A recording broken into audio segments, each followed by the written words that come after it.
Alright, so in this video I wanted to discuss different ways that you can define collars using CSS.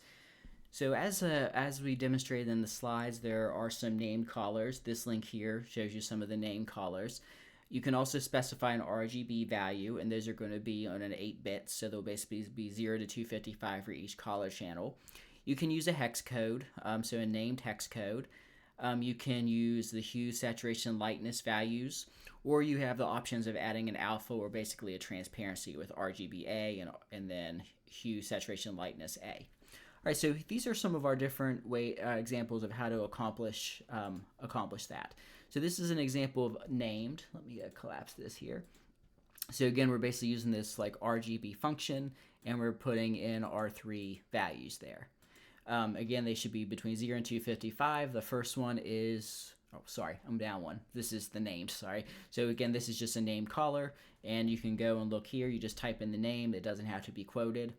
Again, one thing that's nice about some of these text editors or IDEs like VS Code is it actually gives you a preview there of the collar.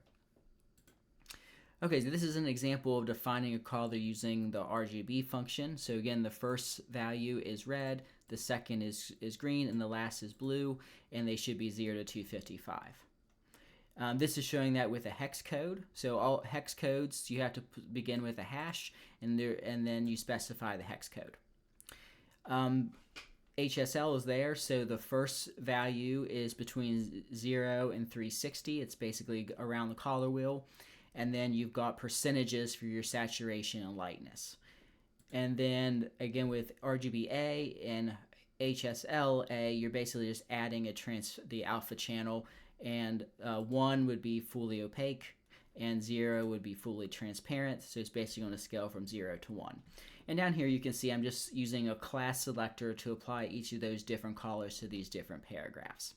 But that's effectively how you define collars. I tend to use hex codes a lot because I like those, or name collars, and then sometimes RGB. I rarely use the others, but they obviously do have some very specific use cases, and some people may prefer those.